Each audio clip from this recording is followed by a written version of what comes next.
Hello, everybody, and welcome back to the One Nation of Gamers 2016 circuit, brought to you by Geico and Alienware. This is the Open Tournament number 4, so the final 4 of the Open Tournament. My name is Azumo QT, also known as TJ, and I'm joined by Criparian. Crip, how you doing today, man? I'm okay. Ready to see some Hearthstone tournament action. I have some familiar faces who've qualified through the Open today. Yeah, we do. We definitely do. As you saw the bracket during the pre-roll, we have Leadpaint, Tarei, Brady, and Battlefrog. All 4 of these players are at least a little bit known in the North American semi-competitive scene. Mm-hmm. So it's going to be pretty cool. You know, that's what One Nation of Gamers, the circuit's all about, is getting those players who are semi-known in the competitive scene and giving them a chance to make some money, to make some cash, and also further their competitive Hearthstone careers. So doing great stuff. This is Open number 4 out of 10 Opens that Geico and One Nation of Gamers are going to be running, all with a $1,000 prize pool. Crip, $1,000 prize pool for Opens is absurd. Yeah, it's a pretty good thing, and it keeps on rolling over again and again, and it doesn't end there. The Opens, you win the money, but you also win Geico points. The Geico points puts you into the other tournaments that are run in the ONOG circuit. You win some more money there. You can win some World Championship points in some of them, I believe. And in the end, you can even qualify to some of the live events.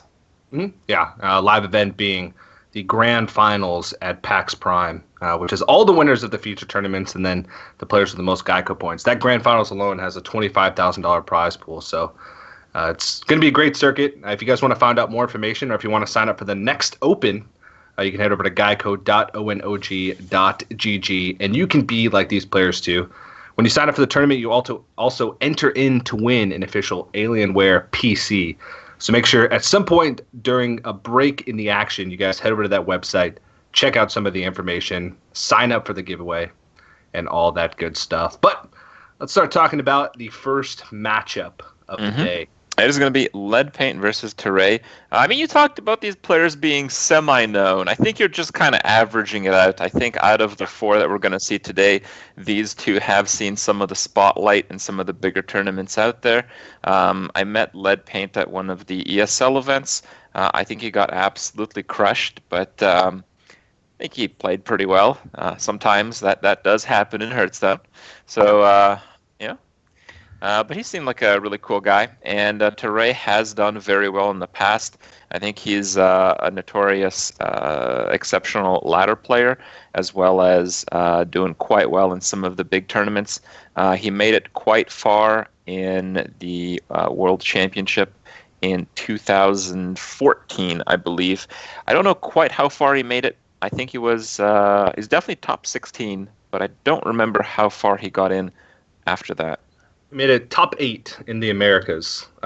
He didn't quite qualify for the World Championship, I don't think, but maybe I'm wrong. But it was a long time ago. He also recently was part of the U.S. versus China team for the Gold Series U.S. versus China League, which the U.S. ended up winning. So he was part of that team as well, which was an open qualifier. So he's been around the scene for a very long time. And so has Leadpaint. They both sort of got their start, like you said, being those ladder heroes. They both play in a lot of open tournaments, and more importantly, they're both on the cusp of qualifying for the next feature tournament. So if either of these players place second or first, because first gets them an automatic qualification, if either of these players place second today, they'll get to the feature tournament through Geico points. So lots on the line for these guys. Winning this first match is super important. Well, I think the way the tournament's structured, one of them will guaranteed to be at least second. And they would have to win and then get second place to get points, and if not, then it's like Muzzy qualifies. It's a sort of a complicated thing. But we're going into the match. It is going to be Warrior for Tarei and Secret Paladin for Leadpaint. That's a really good Secret Paladin hand. You're kind of missing the mid game, but that's often not as important as you have so many early game drops. I think Leadpaint's probably going to cruise to a turn 5 Mysterious Challenger, and at best at worst, he'll probably hero power just once along the way. Yeah, it looks like Tarei's playing the sort of removal warrior, which can be really good against Secret Paladin, but Secret Paladin does just have those sticky creatures. They can make it really hard for the removal warrior to efficiently use their removal, and then eventually they'll just run out of stuff, and you'll still be able to hero power every turn. You'll still have like the shielded mini bots. If they can deal with your first bomb, but then you drop a second bomb, a lot of times you won't be able to deal with that. So it's all about just curving out, doing Secret Paladin things, and I do like Secret Paladin in this matchup, especially like you said with that curve. At the same time, though, if the warrior ends up dealing with the threats, it quite quickly becomes a game over situation because the paladin draws so many cards after like 2 mysterious challenges in this case. I mean, his deck is going to be quite thin. Yeah, very true. Oh, very passive plays from the warrior so far. It's not really anything too unusual here. I do want to mention that Tarei, I think, was one of my favorite players in 2014, where he was playing Freeze Mage which at the time was not quite as popular of a deck as it became shortly after the World Championship, and he was playing it so well. I think it was a time that the Freeze Mage had particularly bad matchups, but it ended up being a pretty good call in the counter meta of the World Championships. Yeah, he also brought an interesting like Miracle Rogue deck that ran like Alexstrasza, which was a super interesting tech at the time. A lot of players didn't find room for that. So he's always been at sort of, I don't want to say the forefront of innovation because that's a really bold claim, but he's always not afraid to push the boundaries of certain decks, which is something that I respect about him a lot. I mean, well, the big game hunter is probably going to do pretty well here. The Noble Sacrifice is going to die, triggering Avenge on hopefully one of the 6/6 minions here. Yeah. Let's see. Hopefully. I mean, if that doesn't happen, I believe is completely screwed. Yeah, it's just super hard to officially remove everything. And you can tell that Leadpaint has the full tree, so he's running what looks to be Repentance as well. Might be sneaking that eye for an eye in there. You never know. Or the Sacred Trial. You never know. Yeah, you double never know. But he does have. I wouldn't even call this a decent answer. This is just a sort of a band-aid fix for the board because he's still going to be taking a lot of punishment over the next couple turns, as Leadpaint does have quite a few threats to back this up. I mean, it's a great play if you expect no follow-up huge threat, but we're going to see another Mysterious Challenger. Even the Coghammer is an excellent card here. This Mysterious Challenger is not going to pull Avenge. It's probably not going to pull another Repentance, and there's some chance that it's not going to pull another Redemption. That is also a pretty popular one-up secret in this deck. Yeah. Trey's also pretty fortunate that the Avenge didn't land on the Haunted Creeper. That would have been pretty disastrous because Big Game Hunter wouldn't have been able to been used for the next turn when Competitive Spirit went off and brought the 2/6 damage. That's one secret. Yeah. Well, I expected more than that. I think that's pretty normal, I'd say, because he pulled Repentance, Competitive Spirit, and Redemption from his deck. So usually Avenge and Noble Sacrifice are the two ofs, and he has the second Avenge in his hand. So it's also a good thing to have both Mysterious Challengers because it does thin out your deck, like you sort of mentioned earlier. So you're more likely to have those big bombs, and it does thin out your deck, but I feel like a warrior would have bigger threats from that point on. So, like, if this doesn't do enough, I think warrior has a good chance of fatiguing out the Pally. It's really only the Tyrion that has a huge impact. I feel like after Tyrion, it doesn't really matter. Like even Dr. Boom is usually just brawl fodder. Yeah, that's very true. Leadpaint looks physically pained by having his board removed over and over again. I think he's still in good shape, though. That Cockhammer should get a lot of value. I am kind of surprised to see the Belcher over the Lothab. Oh, I think what he's trying to do is he's trying to set up a reasonably sized board. Next turn he can Lothab and basically secure his board because Brawl won't be able to be used on 9 mana. Yep. So he can start pushing a lot of damage. And it looks like that is going to be his play. So he's going to dodge Brawl for 1 turn. But as we can see, Tarei he's got so many ways to just buy time. Belcher buys a lot of time because it blocks a lot of damage. Same with Shield Maiden, just because it gains you that health. So the one thing is that he has to maybe find a way to cycle more, but I don't know if it even mattered at this point because he found a way to deal with the early push from Leadpaint decently well as long as he can survive, 2 more turns. I'm kind of surprised he played the Coghammer before dropping the Loatheb. It would have been really nice to get the Divine Shield on the Loatheb, I think. Yeah. I think he just didn't plan his turn through. Mm-hmm. Just because he might at first it looked like he wanted to trade, in which case playing the Coghammer was going to be better because he'd get the Divine Shield on a minion that he was going to attack with, and then he thought about it for a second after he used it and was like, you know what? Maybe I should push face damage. So I think it was just him using the Coghammer too quickly. I think Tarei is thinking about playing the Slam on the Divine Shield of the Belcher right now. Just so he gets a more efficient Brawl next turn. He's going to end up taking a bit more damage as a result. But I think Tarei's idea is to Brawl and then lead with Belcher. Yeah, that's a very strong turn 10 play. And he does pick up Acolyte of Pain also, so that's going to allow Tarei to sort of reload after he clears the board with the inevitable Brawl. And Leadpaint's got to play this one kind of smart, but I think playing kind of smart means just smorking and hope he doesn't have it.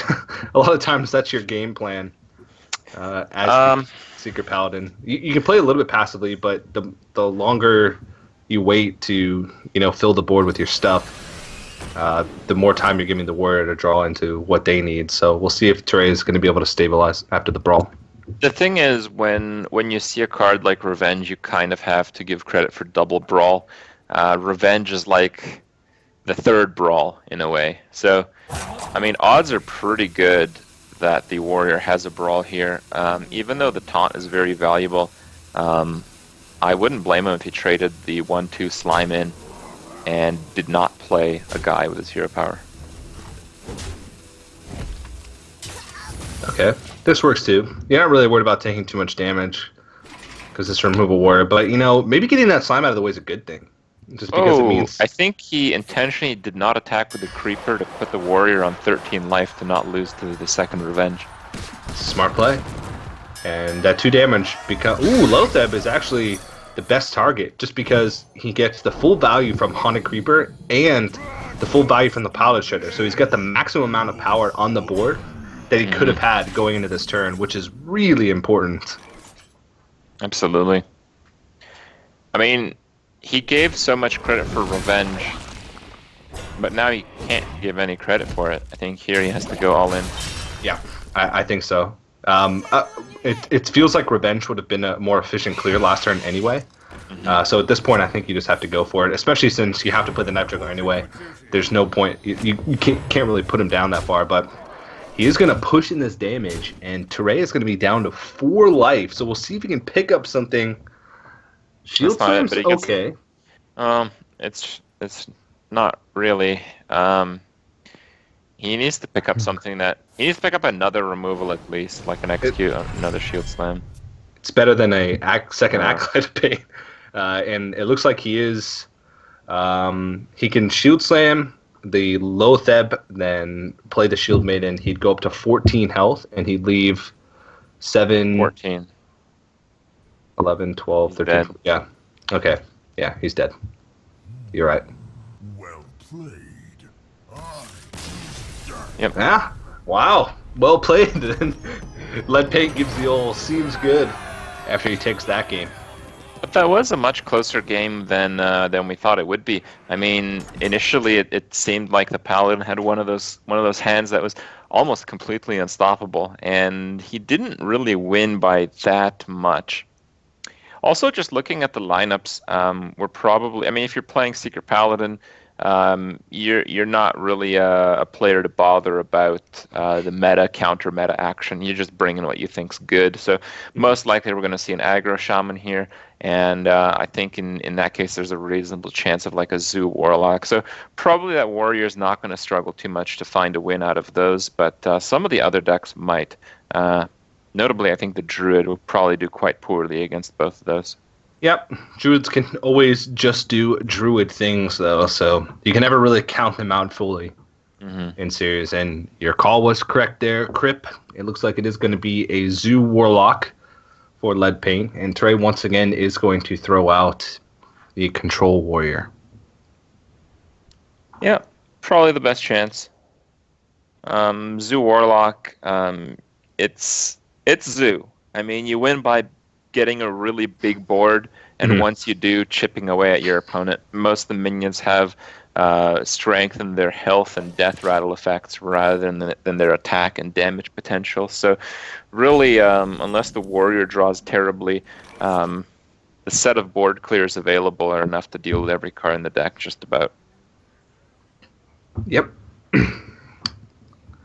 And having Fire War Axe is sort of the key to victory here. Otherwise, that's a very poor hand. For Leadpaint, it's a very poor hand. Implosion doesn't get you too much value in this matchup. And Nerubian Egg without an activator is poor. Big Game Hunter is usually played as a tempo play because there's pretty much, in most of these removal warrior lists, there are 0 7+ attack creatures unless they come from the Golden Monkey. So I'm surprised. I didn't think that deck dropped Dr. Boom that frequently. It does, yeah. Grom is, from my experience, Grom is usually the only target that you can hit with BGH. And sometimes by the time Grom comes out, you've already lost. It's over, yeah. Yeah, you can, unless you draw BGH later in the game, that's when you hold on to it. But with a poor hand like this, I can imagine the Big Game Hunter will just be played as a tempo play. All right, well, there isn't too much to be done here. You can't even find a slam target. The only target you can slam is the remainder of the egg if you hit it with the axe and then slam execute, but that feels like a little bit of a waste. Peddler makes this hand a bit better. Just because it, gives you the flexibility. If you pick up a Voidwalker, you can protect one of your minions in the Fire War Axe, theoretically. So, it goes for the tap first. I mean, what 2-drop would you play there over the Peddler? Maybe like a Dire Wolf. Some decks still run that. Yeah. Yeah. I think Dire Wolf's... there's a lot of different zoo lists running around right now. Leadpaint runs the version with Flame Imp, and I think the version with Flame Imp usually runs 1 Dire Wolf. There's a version that cuts Flame Imps and runs 2 Voidwalkers and 2 Argent Squires, and that list usually runs 2 Direwolf Alphas, because you're more likely to have a creature stick an extra turn for Direwolf Alpha to get the extra value. So we'll have to see which list Leadpaint's running, but usually that's the case. All right, well, looks like he's going to go with the double 1-drop here with 3 mana remaining. Not too big of a deal. But even though his hand is quite poor and he hasn't really done much with the board, he does have a lot of damage in that Leroy. Often with the warrior, because you're almost always playing from behind, that's just the nature of the game for the warrior. You're not necessarily losing when you're playing from behind, but when you are playing from behind, sometimes you have to take a risk or two. And this is the exact hand that you want as the Warlock in order to be able to punish that. It's one of the few ways that you're going to be able to seal out the game. It's having all these like hyper aggressive tools from the very start. I thought for a moment that Tarei was going to coin out Justicar Trueheart there. He was giving me that kind of vibe, but this play ends up being more consistent. It's going to block a lot of damage over the course of a couple turns, being able to get rid of that Flame Imp. So Tarei's sitting in a really great spot. Argus does make a pretty big impact here.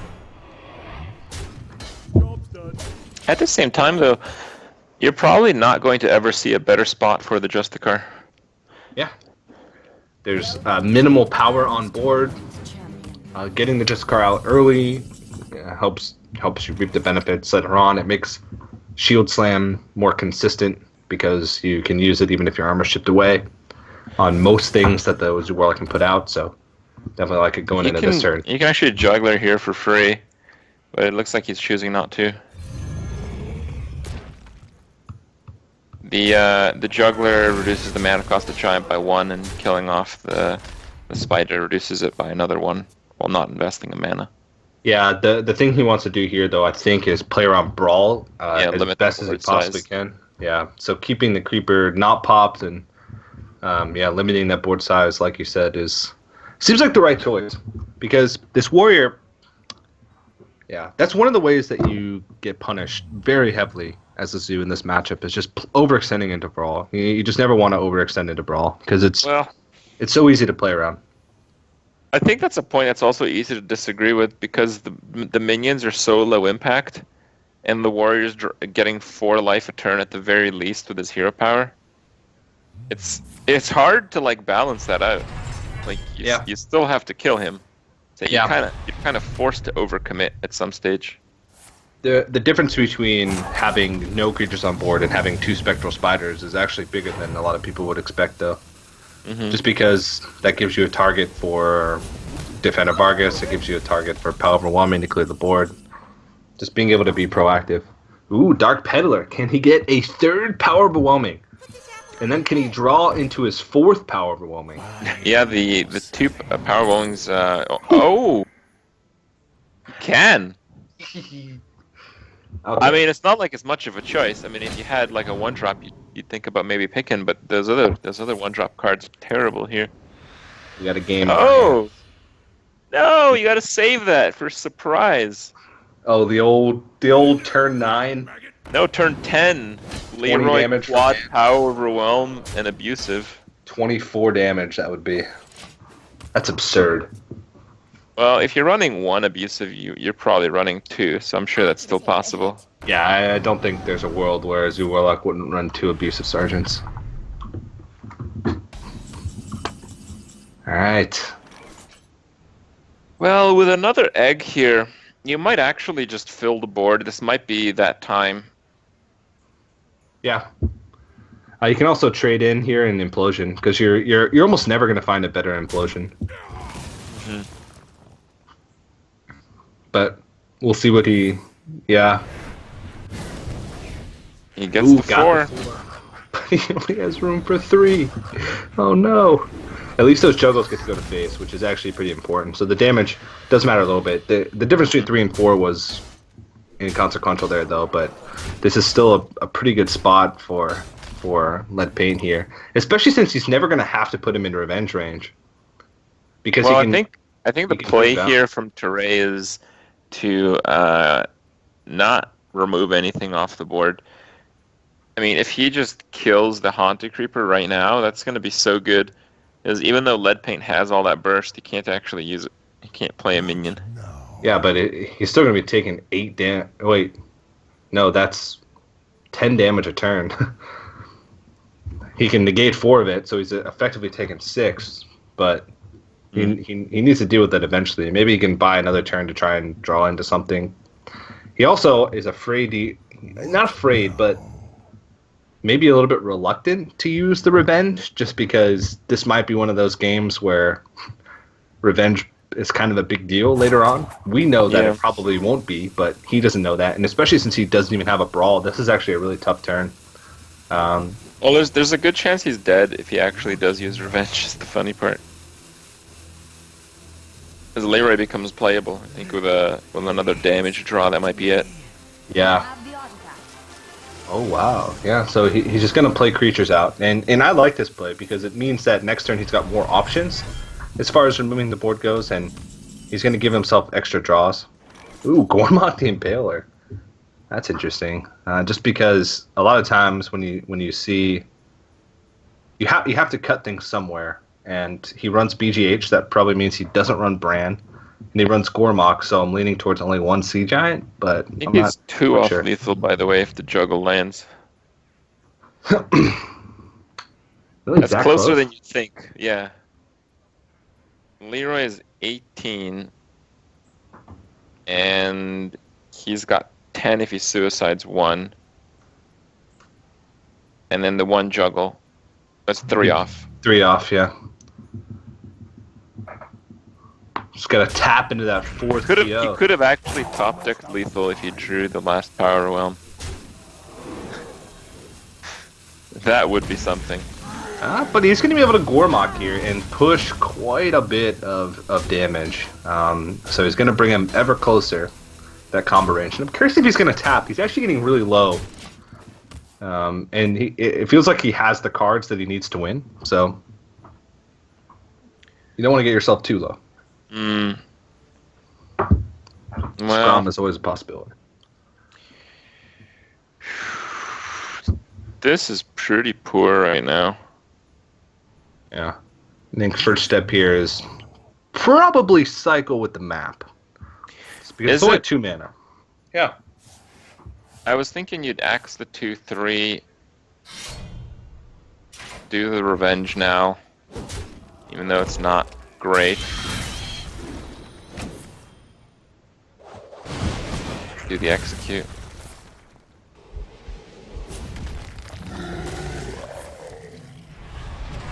All right, Okay, we're getting I guess that close. works out. He's got 21 damage. Holy moly. Well, he's slightly further than he was last turn. Oh my! You cannot play all of that though. Oh man. This is incredible. So that's 22 damage that he has from hand. I think, like, if this happened on ladder to you, this would be the time where you just play a different game for the night. So yeah, it's not a good day to ladder today. Yeah. I mean, the chances of getting Power Whelm are not that high. Chance of getting a good card are pretty high because it's weighted towards the Warlock cards, but it's still not weighted that heavily. How overwhelming, I don't know, someone did the math of it with the weighting, and it was like somewhere between 10 and 20% or something to have power overwhelming. Was it just for Power Whelm or was it for PO or Soulfire? No, it was just for power overwhelming. Okay. Alright, so we'll see if Leadpaint can muster up enough damage here to win the game. So 22 damage from hand. Yeah, I mean, He's not gonna have enough yet. that's true actually. Soulfire? No. Doubt it on Somehow Soulfire. still no. And now he has to make the decision. Brawl probably would have been, maybe not. He's been holding on to a couple cards in his hand. It's that namely- double egg. That double Yeah. egg really kind of suppresses a brawl play. Yeah, but when do you start using these power overwhelmings to start clearing the board and putting on a little more pressure? Because Oh, never. right now you never. Right now No. you can't pressure him enough to. It doesn't feel like you can pressure him enough to.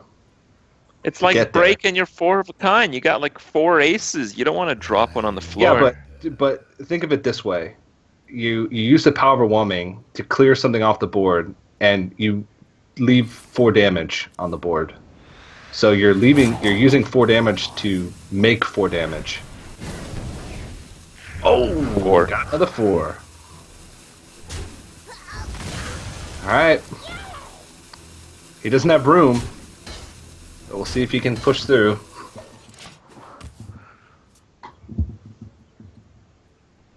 Second Death Bite. A useless draw, since he already has the first Death Bite. He can make some creative plays with the double Whirlwind, but I don't really see any way that he can use it this turn. Especially since you do need to eventually kill the Warlock. So I think we might see like a slam on an Imp Gang boss. It seems pretty difficult to cycle slam this game, and you might look for a better draw here.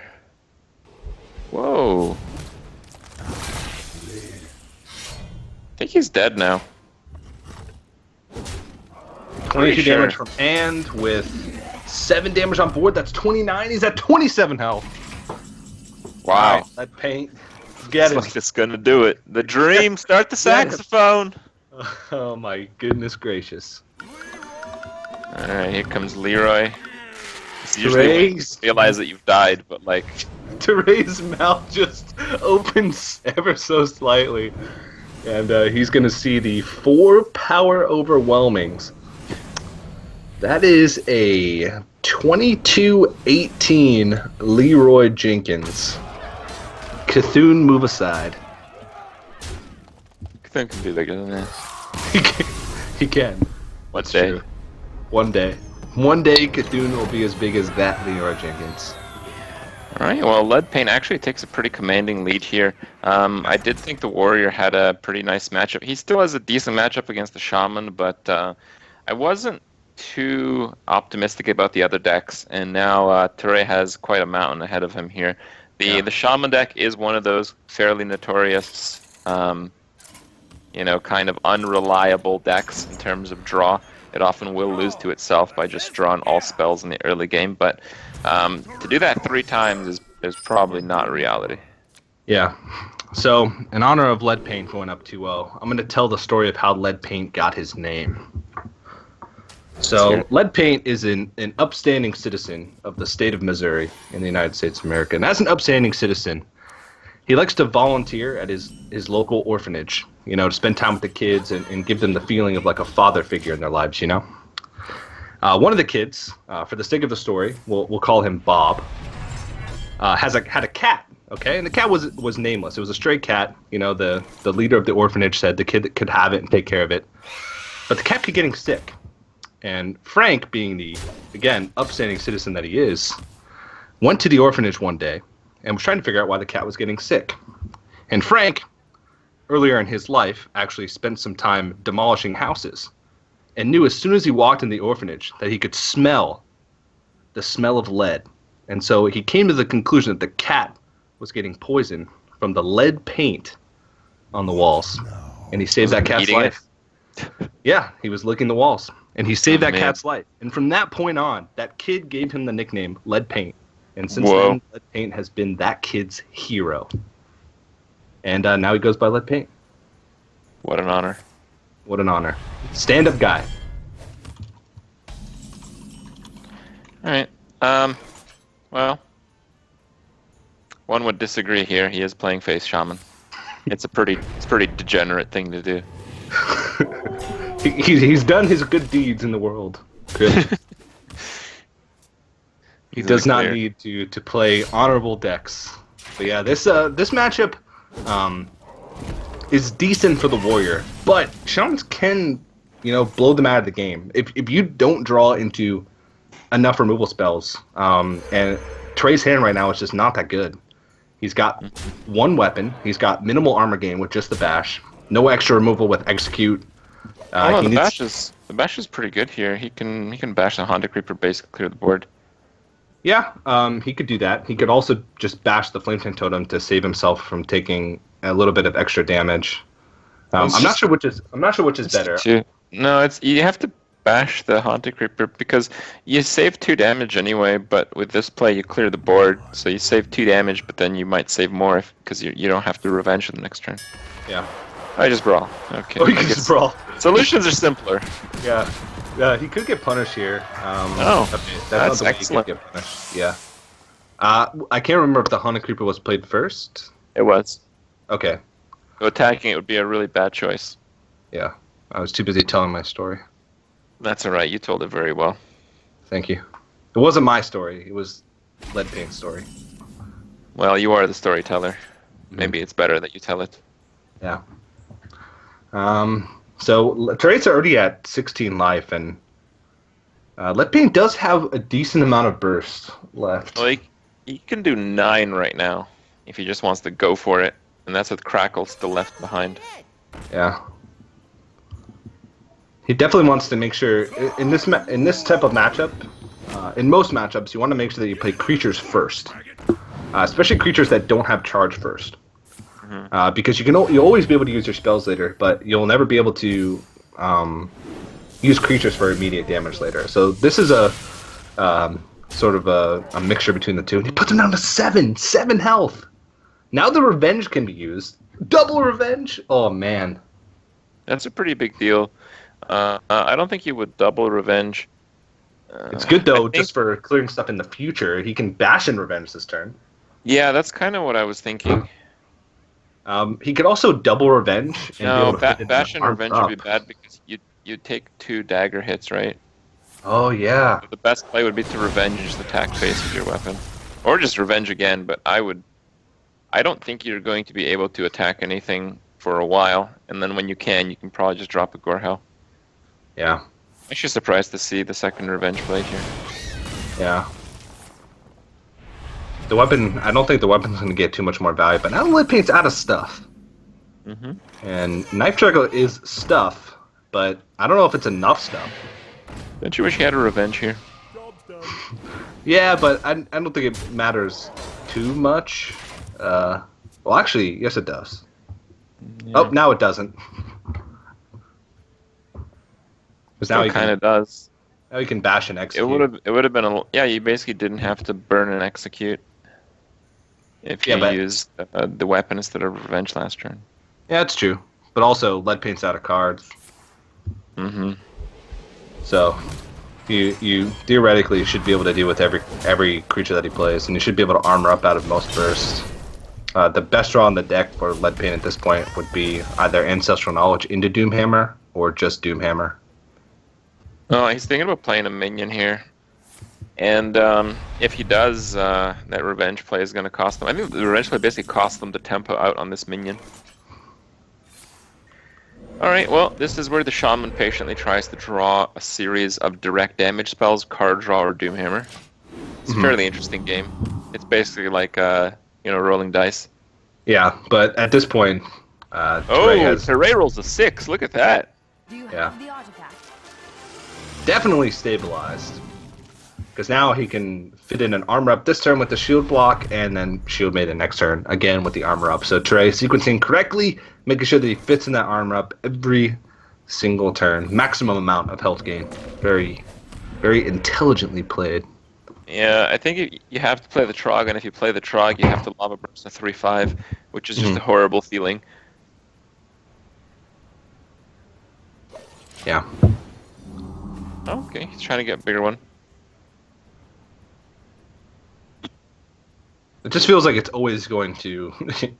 it's always going to eat removal no matter when you play it. I just don't see how Leadpaint wins this game.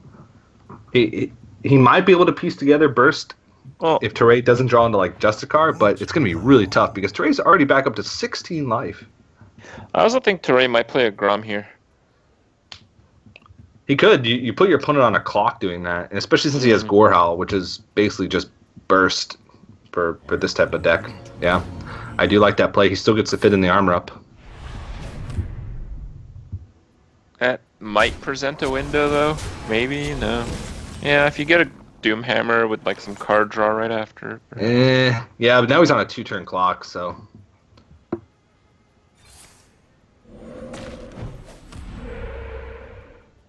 Well, that's spell damage. Is it go time? It is spell damage. I don't think that's ever going to get more damage. Alright, so he does 12 this turn. The Overload is going to kill him, though. Yeah. He has to get like card draw into Flame Shock into another spell damage card, right? That would be the win condition. Into Crack over 6. Ancestral Knowledge, into Flame Shock, into... Nope, just kidding. There's no way. He's gaining 10 here. Yeah. Yeah, he can fit in the Shield Maiden, too. Oh, he goes for a little bit... Oh, okay. Just efficient health gain. Making sure he fits an armor up every time. 13. Yeah. Thank you. Ooh. Yeah, even a Taunt Totem doesn't save him here. Yeah. That Gorehowl does come in and finish the job. Alright, well, Tarei gets a point on the board. 3 tries with Warrior. Last round tends to work out for him. I'm curious what he's bringing, just because Tarei is a player who does try to spin things up a little bit. So, I don't know, Druid is one of one of the classes that time and time again people try to spin it up, and it doesn't seem to work all that great. But maybe there's something interesting in the Warlock. Oh, What do you mean by spin it up? It's like, oh, I'll try not to put in Force of Nature and run more early game, and then it works on ladder, for a few games. You feel good about it, you bring it to a tournament, and you get swept. That's kind of what I mean by that. Okay, I see. I mean, that seems pretty realistic, doesn't it? Yeah. Soon will the days be gone, Crip, where we will talk about Druid in such a disgusted fashion. Do you remember when in my day they used to play Force of Nature Savage Roar on turn 9 and make you feel miserable? Yeah. Right now it's like, back in my day, turn 2 Ancient Watcher was the best play Druids could make. For a while. For a while. Ah, jeez. Alright, well, Reno Warlock seems to be the deck of choice here for Tarei, judging by the Twisting Nether card that we saw, and the Abusive Sergeant, and the Arcane Golem. Actually, now that I remember way back, the best Druid play was the Coin Innervate turn 1 Cairn. Oh man. Those were the days. To be honest, though, combo back then. To be honest, though, that play would still be good now. pretty much, you could say the Coin Innervate anything is pretty good. All right. So this is obviously a combo Warlock. Now, how many charges do you usually run in this? Like, I feel like the answer to that is one. One, just one. Arcane Golem. Yeah. Yeah. Sometimes 2, but I feel it's kind of rare. Yeah. This is basically just going to be a race to see if Tarei can find Reno or Healbot. Okay. Belcher's really good. Ooh, that's a nice draw. That is really good. Yeah. And this is one of those times where Flame Tongue Totem just shines. Because it's going to be so much efficient damage. Especially since Tarei does not have Hellfire. Yeah, but he might get it. He might get it. Yeah, of course he might get it. Oh, There's Reno. All right. Well, there we go. He is going to have to Reno on... Wait. Okay. He might be dead. There's a... Oh. I don't think he's dead. What if he crackles for 5? And still not dead. 2 off. Yeah. I think if he could play Doomhammer... No. What to do? Yeah. He could put him to 2 would up. be his best bet. Oh. That's pretty sad. Well, now you can get him at best of 4.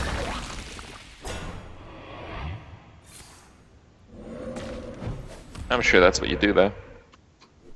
The old totem after the crackle. Yeah. You need to get a heal totem. Right where he wants him. Not Heal punished. totem is pretty good, by the way. Yeah. Oh, there's Reno Jackson. But will it be enough? Is the question. Oh, man. I believe the correct terminology for how much damage Leadpaint has right now is a butt ton. Yeah, he's got 10 in hand right now, because it's Arcane Golem plus 3 target Flame Tongue. So he has 20 damage with Rockbiter behind. Mm-hmm.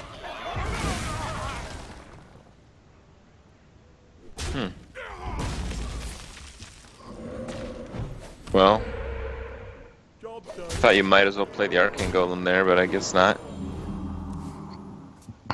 You get Arcane 6. Golem. I mean, you get 8 off of it. You free roll a Wind Fury.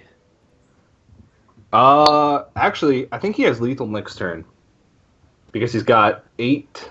He's got 12 on board. Arcane Golem just from hand is 8. Because you put it in between the Flame Tongue. And then you have Doomhammer. So Tarei's best play here is to Siphon Soul a Flame Tongue Totem. And then he's still probably dead. Tap into a Flame Imp. Or a Hellfire. Many possibilities. No, that's Ripperoni. Yeah. I mean, even if you Siphon Soul a Flame Tongue to stay alive, which I'm not even sure is going to be the case, because I mean, Leadpaint is still drawing a card. Yeah, that's the best play from our perspective. Just because that's the only play that makes him survive another turn. But the best play from Tarei's perspective is definitely to play the Dr. Boom, just because it's what challenges the board the most. Mm-hmm. So I think Tarei made the correct play there from his perspective. It's hard to think that your opponent's going to have 10 damage or burst from hand, but Tarei just with the hand that he was given, even with Reno Jackson, he just never found a board clear. He was never able to remove the board, and sometimes that happens. So very well played to Leadpaint, though, finding some ridiculous wins in that best of 5 series, but managing to pull it out. And I believe that win qualifies him because it puts him at the very worst second place. Yep. So that qualifies him automatically for the future tournament, regardless of his positioning in the remainder of the Open. And in the immediate sense, I mean, he does go on to the final. That was our first semifinal of the night, guys. We will have the second semifinal coming up. It is going to be Battle Frog versus Brady. Lesser-known players. I think I've seen Brady play, but I'm not sure about that. So I'm not quite as familiar with these players. I think you've probably seen them play a little bit though from your intro. And yeah, we'll have to see. But so far, Tarei's best finish is going to be third tonight. Yeah, definitely. Still respectable since this was the finish for the Open. So he made it all the way to the round of 4 of an Open tournament with a lot of players. So we'll see where he's going to finish in the third place match later. But for now, we are going to have to go to a quick break before we jump into the second semifinal. Make sure during the break you head over to geico.onog.gg, sign up for the next Open, and enter in to win your Alienware PC. But don't go anywhere, guys. We will be right back.